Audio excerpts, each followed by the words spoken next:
दोस्तों, ये एक ऐसी कहानी और एक ऐसे ब्रह्म राक्षस की कहानी जो आपने पहले कभी सुनी नहीं होगी। ये एक ऐसे ब्रह्म राक्षस की कहानी है जो एक जमींदार के हत्थे चढ़ गया और उसके बाद जमींदार ने उसके साथ क्या किया, ये कहानी में ही आपको पता चलेगा। तो सुनिए कहानी। सैकड़ों बरस पहले किसी गांव में एक जमींदार रहता था। वह बड़ा धनी आदमी था। उसके पास हजारों बीघे जमीन थी, लेकिन वह बड़ा कंजूस और मक्खी चूस था। उसके नौकरों चाकरों को भरपेट खाना तक नसीब ना होता था। भला ऐसे कंजूस के पास कौन नौकरी करता। अगर कोई भूला भटका बेवकूफ़ आ भी जाता तो 10-15 दिन में ऐसा चंपत हो जाता कि किसी को कानो कान खबर तक न होती। फिर जमींदार के 1000 बीघों की खेती कौन करता। यूँ उसके हजारों बीघों में घास फूस उगाई और गांव के गाय बैल उसमें मज़े से चरने लगे। संयोग से एक दिन एक साधु उस जमींदार के घर आया। जमींदार ने उस साधु से अपना दुखड़ा रोकर कह सुनाया। सुनकर साधु को उस पर दया आई और उसने जमींदार को एक मंत्र बता दिया। साधु के चले जाने के बाद जमींदार ने एक आसन पर बैठकर उस मंत्र का जाप किया। पलक मारते ही उसके सामने एक राक्षस आ खड़ा हुआ और कहने लगा, बोलो क्या चाहते हो। जमींदार पहले तो डर गया, पर किसी तरह बोला, अच्छा क्या तुम मेरा कुछ काम कर दोगे। जरूर कर दूंगा, राक्षस ने कर कहा, पर यह काम तुम्हें मुफ्त करना होगा। मैं यह पहले ही कह देता हूँ, उस कंजूस ने कहा। कोई परवाह नहीं, राक्षस ने कहा। जमींदार बड़ा खुश हुआ कि मुफ्त में एक नौकर मिला। उसने हुक्म दिया, तुरंत मेरे हजारों बीघे जमीन जोत आओ। ये हुक्म देकर वह खाना खाने चला गया। इतने में राक्षस ने आकर कहा, जमीन जोत आया। क्या सारा खेत जोत दिया। हजारों बीघे जमींदार ने पूछा। हाँ, सारा खेत जोत आया, राक्षस ने कहा। जमींदार मन ही मन डर गया, पर मुंह पर गुस्सा कर बोला, तुमने खेत जोतने में इतनी देर क्यों लगाई। माफ कीजिए, आगे से ऐसा ना होगा, राक्षस ने कहा। अच्छा जाओ, जल्दी से खेत सींच कर निरा देना, जमींदार ने कहा। जमींदार खाना खाने के लिए आसन पर बैठा ही था कि इतने में राक्षस लौट आया और बोला, सिंचाई निराई हो गई, आप बोलिए क्या करूं। नहीं नहीं, एक बार निराने से कुछ नहीं होगा। इसकी चिकनी मिट्टी को 3 बार निराना पड़ता है, जमींदार ने कहा।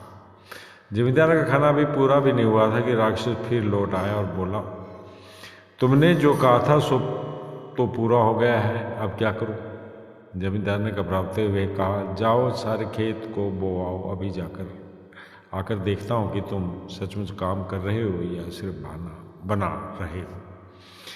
जमींदार खाना खा ही रहा था कि राक्षस लौट आया और बोला, बोना हो गया है, आप क्या करूं। सचमुच बो आए हो, चलो मैं भी तुम्हारे साथ चलता हूं। यह कहकर जमींदार उसके साथ चला। जाकर देखा तो सारा खेत जोता हुआ था। अब उसका दिल और जोर से धड़कने लगा और हाथ पैर कांपने लगे। उसे न सूझा कि ऐसे नौकर को कौन सा काम दिया जाए। उसने सिर खुजलाते हुए कहा, अच्छा देखो, सारे खेत में एक एक बीघे की नई क्यारी बनाकर आ जाना। और देखो, बनाने में इतनी जल्दी करने की कोई जरूरत नहीं है। यह कहकर वह बेतहाशा दौड़ता घर जा पहुंचा और सीधे रसोई घर में जाकर अपनी पत्नी से बोला, अब क्या किया जाए। साल भर का काम राक्षस ने 1 घंटे में कर दिया। अब मैं उससे कोई काम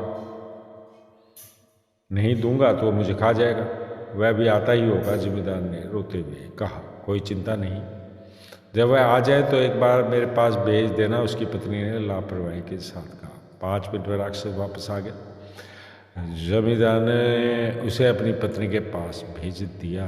जमींदार की पत्नी ने पहले तो राक्षस से सारे घर का काम करवा लिया, फिर अपने सिर का एक घुंघराला केस उसके हाथ में देकर कहा, देखो इसकी ऐंठन निकाल कर सीधा करके मेरे पास आना। राक्षस ये केस लेकर सीधा करने के लिए बाड़ी में गया, लेकिन दिन बीत गए, हफ्ते बीत गए तो भी वह सीधा नहीं हुआ। जमींदार जो काम करवाना चाहता था उस राक्षस से करवा देता, फिर फुर्सत में बैठकर उस बाल को सुलझाता। आखिर राक्षस भी उस काम से उब गया और उस केस को सीधा करने का उपाय ढूंढने के लिए गली गली घूमने लगा। एक दिन उसने देखा कि एक लोहार लोहे की एक छड़ आग में गर्म करके उसे सीधा कर रहा है। बस अब क्या, राक्षस दौड़ा दौड़ा एक आग की भट्टी के पास गया और वह केस उसने आग में डाल दिया। केस जलकर साफ हो गया और उसके साथ साथ राक्षस भी। तो दोस्तों, ये कहानी एक समझदार औरत की, जो कि उस जमींदार की बीवी थी, उसकी और उस ब्रह्म राक्षस की, जो काम करने में बहुत ही तेज था और वो कोई भी काम जल्दी से कर देता था। लेकिन जमींदार की जो बीवी भी बहुत ही ज़्यादा चालाक और चुस्त थी, उसने उस राक्षस को किसी न किसी तरह अपने जाल में फंसा लिया और उसे ख़त्म कर दिया। तो दोस्तों, इस कहानी को अगर आपको पसंद आती है और आपको अच्छी लगती है तो सब्सक्राइब जरूर कीजिएगा मेरा चैनल। बहुत बहुत धन्यवाद।